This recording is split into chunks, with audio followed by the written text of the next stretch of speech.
The air on the base was thick with tension as a fresh cycle of recruits lined up on the parade ground, their eyes shifting nervously from one towering building to the next, each one wondering what the next weeks would do to them.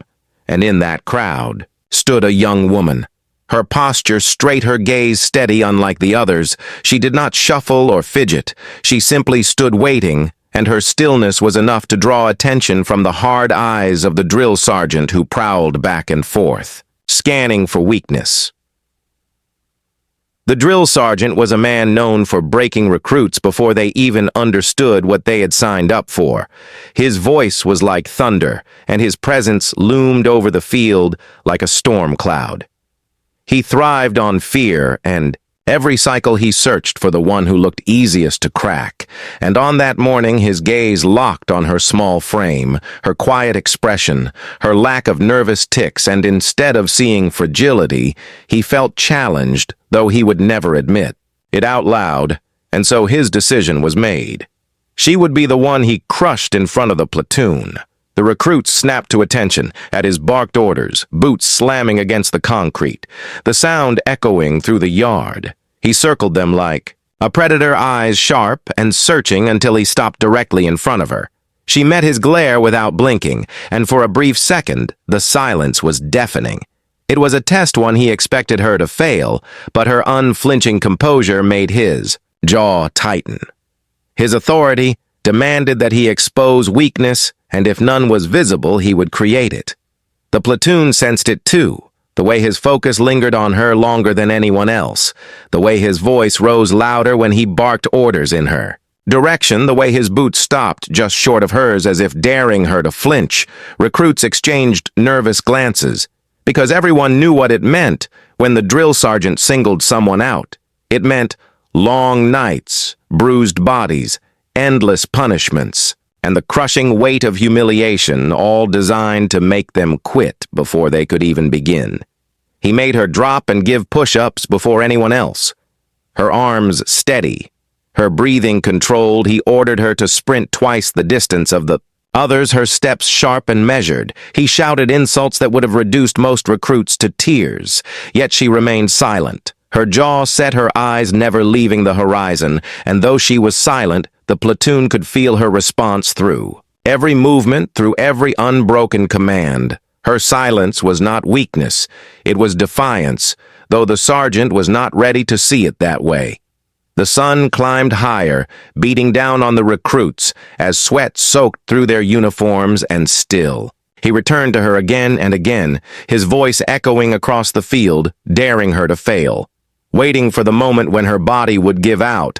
But every time she obeyed his command, she did it with precision, as if each movement was a deliberate answer to his attempt at breaking her spirit. Each time the platoon braced for her collapse, they instead saw her rise again, and the longer it continued, the more uneasy they became. The sergeant grew sharper with his words, crueler with his tone, and yet no matter how far he pushed, she did not falter, and though the platoon did not dare to smile or cheer, there was a shift in the air, a quiet understanding that something was happening in front of them, something rare and dangerous, because if she did not break, then his authority would look fragile, and nothing threatened a drill sergeant more than the possibility of losing control in front of his recruits. By the time the day dragged toward its end, he had tried every trick, every insult, every brutal repetition, and still, she stood among the platoon, shoulders squared, eyes forward, not once asking for relief, not once showing weakness, and that unyielding silence cut deeper than any words could have. It left the sergeant with a gnawing, anger buried beneath his chest, and though the recruits filed back toward the barracks, exhausted and beaten down, they all carried the same question in their minds. They wondered how far he was willing to go, and they wondered how much longer she could hold the line before something had to break, and none of them could decide which of the two it would be. The morning air was colder than the day before, mist clinging to the training grounds as the recruits assembled once more, their breaths visible in the dawn light, boots planted firmly, shoulders stiff from the punishing drills of yesterday. Yet all eyes shifted quietly toward her, the one who had endured what no one else thought possible. and though no one dared whisper her name, it lingered silently among them, carried in nervous glances, because they all knew today the drill sergeant would not stop until he found a way to break her. The drill sergeant marched in front of the line, his face hard as stone, his jaw set like iron. He barked orders with a roar that shook the air, and his boots thundered against the ground. Yet his eyes drifted back to her again and again, until finally he halted before her. His glare piercing through the stillness, he demanded she step forward. And the platoon watched as she obeyed her movements sharp and without hesitation, though inside every recruit could feel the weight of what was about to unfold, and no one could look away. He began with words, his voice cutting like a blade, mocking her size, her background, her very presence telling her she had no place among soldiers, telling her she was weak and destined to fail, each word designed to strip her of pride, to drag her dignity into the dirt. Yet she stood tall, her gaze steady, her silence louder than any argument, and the longer she remained still, the more it infuriated him, until the veins in his neck strained with rage, and the recruits felt the ground shift beneath their feet. Not content with words, he barked out orders, commanding her to perform push-ups while the rest of the platoon watched each movement deliberate, and punishing her arms trembling against the hard ground, sweat streaking down her face. Yet still she did not break. He pushed her further, ordering more reps than anyone had done before, daring her body to give out, daring her to collapse before their eyes. But she gritted her teeth and pushed herself higher and higher, while the platoon held its breath, waiting for the moment she could no longer rise.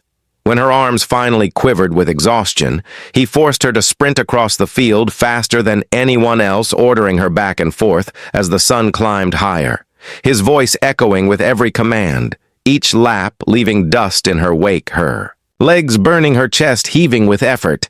Yet every time she reached the line, she turned and pushed herself forward again and again, and the recruits began to exchange glances, because each stride, each step was not defeat, but defiance.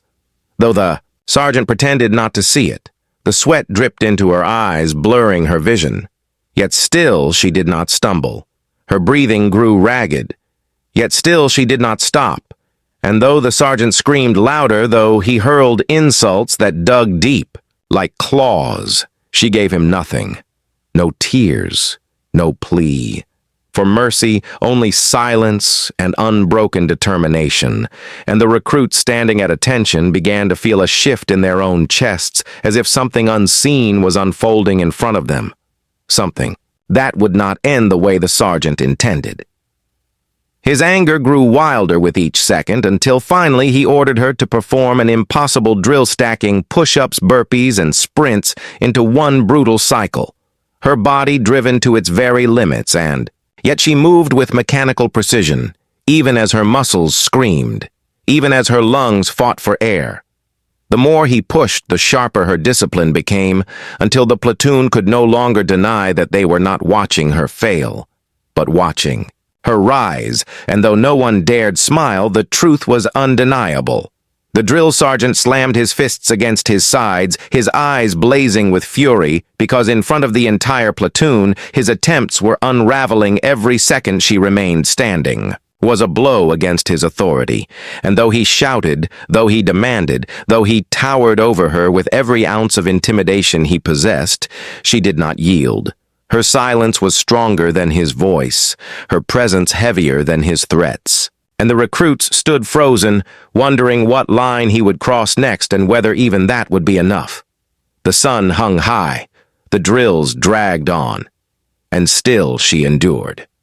Her body pushed beyond exhaustion, yet refusing to surrender, and the sergeant, pacing before her, could feel the cracks in his command widening like fractures in stone. He had built his power on fear, on the breaking of spirits, but here in front of him stood a soldier who refused to bend, a soldier who met fire with steel, and though the platoon said nothing, their eyes betrayed the shift of loyalty taking place in that silent battlefield. And by the time the day ended with the whistle's shrill call, the platoon marched back toward the barracks, their bodies aching, their minds heavy, yet their thoughts all drawn to the same question they had seen her endure, what should have broken any recruit. They had watched her strip the power from the sergeant without a single word, and now they all wondered what tomorrow would bring. Because if she could not be broken, then who truly held control? The morning began with a heavy silence across the base. The recruits lined up their faces pale from fatigue, the air pressing down on them with the weight of unspoken questions. Yet every pair of eyes drifted to her, the one who had endured the storm and still stood unbroken. They had seen her resist every attempt at humiliation, every blow of the sergeant's fury, and now they waited with breath held tight because everyone knew today he would not simply push, he would attempt to destroy. The drill sergeant stalked the line like a wolf-eyes blazing jaw, clenched his voice bellowing across the field. With more rage than discipline, he was no longer testing the platoon, he was hunting her. His boots struck the ground with each deliberate step until he stopped in front of her, his shadow stretching long across the dirt. He demanded she step forward, and the silence was so deep that even the wind seemed to hold itself still. And when she moved, her body was steady, her gaze locked forward, her silence louder than thunder. This time he did not waste words. He barked out orders so cruel that even the most hardened recruits shifted uneasily, commanded her to perform a sequence designed to cripple endless push-ups, followed by sprints across the gravel, finished with weighted carries that seemed beyond human strength. He wanted her body to collapse publicly. He wanted her gasping for mercy at his feet. But she bent to the command without question, her hands hitting the dirt, her arms lowering and lifting her lungs, pulling sharp breaths that cut the air with every movement. The platoon watched in disbelief as she drove through the punishment, her arms trembling, her shoulders burning, yet her form never faltered, each repetition sharper than the last, each stride longer than the one before, each carry executed with a precision that defied exhaustion. Her face shone with sweat, but her eyes never dropped. They stayed fixed forward, as if every task was an answer, as if every command was fuel for her will, and the longer she endured, the louder the silence among the recruits became. The sergeant barked louder, his voice cracking with fury. He demanded more.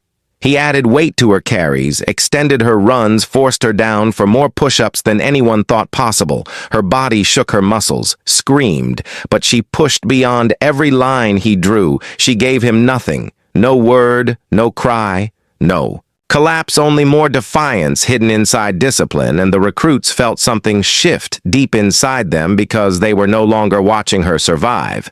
They were watching her dominate. For the first time, cracks appeared in the sergeant's control. His face flushed red, his voice strained as he hurled insults, but the platoon no longer believed the words they could see. His anger was not power, it was desperation. He was losing the battle before their eyes. The harder he pushed, the stronger she appeared. The more he tried to break her, the more unbreakable she seemed, and though none of them dared to move, they all felt their respect sliding away from him and settling silently on her. Sweat pooled on the dirt. Her breaths tore from her lungs like fire, yet when he demanded she rise, she did. When he ordered her to run, she sprinted. When he added impossible weight to the drill, she lifted without hesitation, and though her body trembled, her will stood taller than any man on that field. The platoon could feel it pulsing like an unseen force. They had never witnessed it before, the power of someone who refused to surrender, no matter how brutal the assault. By now whispers had begun, among the recruits low enough to avoid punishment. But heavy enough to spread, each murmur carried the same thought: she was proving stronger than him. And if she could stand against his cruelty, then perhaps he was not invincible. Perhaps the authority that had towered over them was nothing more than intimidation. And in that thought was danger, because respect was shifting, loyalty was changing, and the sergeant could feel it clawing at the edges of his command. His rage boiled over, and he ordered one final drill, something no recruit had ever completed a sequence of runs, burpees, climbs, and carries, stitched together into a gauntlet of pain meant to destroy her in front of every witness. He barked it with a roar, veins bulging, his face twisted with fury. But when she launched into the drill, her movements were crisp and exact. Her body battered, yet her form unbroken, each step echoing with the sound of defiance, each breath a message to him that she would not break. The platoon stood frozen, every eye fixed on her, every ear deaf. To his shouts, they saw her muscles straining. They saw her body screaming. But they also saw her spirit burn brighter with each repetition. The harder it became, the stronger her resolve appeared, until at last, when the sequence ended, she stood tall. Chest heaving, sweat dripping, but her posture unyielding. She had not collapsed. She had not failed. She had shown that she could not be broken, and the silence that followed was heavier than any command. The drill sergeant glared, his fists trembling, his voice trapped in his throat. Because no insult, no scream, no punishment had achieved what he wanted. His authority had cracked in front of his own recruits, his power bleeding away with every second. She stood unshaken, and though he refused to admit it aloud, he knew the truth had already taken root among them. And as the recruits filed away, their bodies weak, their minds numb, they carried with them the image of her standing tall where others would have fallen. They carried the knowledge that the balance of power had shifted, and they wondered what the sergeant would do next, now that he had failed to break the unbreakable. Because they all knew his fury had not ended. It had only just begun. The day began under the watch of hire. The officers had gathered on the field, their eyes sharp and their arms crossed as the platoon assembled in perfect formation. The weight of their presence pressed down on every recruit, for inspections meant precision. Inspections meant judgment, and most of all, inspections meant no room for error. The recruits stood stiff with fear. Yet beneath the surface, they all knew that today would not be like any other, because today the sergeant had planned something different, something aimed directly at her. The drill sergeant marched with a fury that was barely contained, his boots striking against the ground, his eyes locked on the one recruit who had refused to yield. His face was carved with rage, but his smile was cold and thin, because he believed he had finally devised a way to destroy her publicly in front of the platoon and in front of the officers whose authority even he dared not cross. He barked her name, his voice cutting through the air like a blade, and ordered her forward until she stood alone in front of every watching eye. He circled her like a predator, his voice dripping with venom as he laid out the impossible task. She would execute a full drill sequence with 0 mistakes, perfect timing, flawless execution under the unforgiving gaze of command. He wanted her to falter on the smallest detail. He wanted her composure to fracture.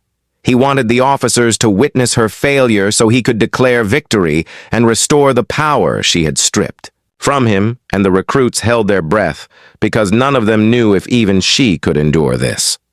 She began the drill, her movements sharp, her posture unyielding, every step measured and precise. As the officers watched in silence, her body still bore the marks of days of torment. Her muscles stiff, her skin bruised from the punishing routines, but her discipline carried her forward, each motion executed with a control that silenced even the whispers of the recruits, her arms raised in perfect sync, her weapon handled with flawless precision, her stance steady as stone, and with each move the sergeant's jaw clenched tighter. He barked corrections, though none were needed. He shouted flaws that were not there. Yet the officers' eyes told a different story. They saw the precision. They saw the strength, they saw the discipline shining through each moment, and their silence became heavier than any words could have been. She finished one phase without error and moved into the next, her. Every step cutting into the sergeant's pride with the sharpness of a blade, her silence remained unbroken. Her gaze never shifting from the horizon, her will speaking louder than his fury. The platoon could feel the tension building with every second, the sergeant's voice rising as though louder commands could erase what was happening. But the truth was clear. She was executing flawlessly. Every task, meant to break her, became another moment of victory. Every step, another nail in the coffin of. His control sweat glistened on her face, but her expression never faltered, and the officers leaned closer, their eyes narrowing as they measured the sergeant's growing desperation against her unshaken composure. The drill reached its most punishing point, a rapid sequence meant to confuse and exhaust, yet she moved like a machine, her form seamless, her timing exact, her endurance astonishing. Each movement flowed into the next, as if she had been waiting for this moment her entire life. The officers exchanged glances, though their faces betrayed nothing, but their silence was enough. The platoon noticed it too, the faint recognition in their eyes that what they were witnessing was no ordinary recruit and no ordinary display of discipline. The sergeant could no longer contain his frustration. His voice cracked with rage, his fists clenched as he barked orders with a wildness that bordered on panic. But no matter what he demanded, she delivered. No matter how harsh his tone, her execution grew sharper, as though each attempt to break her only strengthened her resolve, until finally she stood at attention. Weapon-secured boots planted shoulders, squared her chest, rising and falling with steady breaths, the sequence complete without a single flaw. For a long moment the field was silent. No officer spoke. No recruit dared to move. The only sound was the faint wind passing across the yard, and in that silence the truth was carved deeper than any word could have. She had not just passed the impossible drill, she had done it with perfection that left no room for doubt, and in doing so she had exposed the sergeant's intent, his cruelty, his desperation, all laid bare in front of the highest authority. The officers stepped forward, their eyes fixed not on her but on him, their expressions unreadable yet heavy with judgment. And the recruits knew they had seen everything, every insult, every attempt to destroy her, every desperate push that had failed.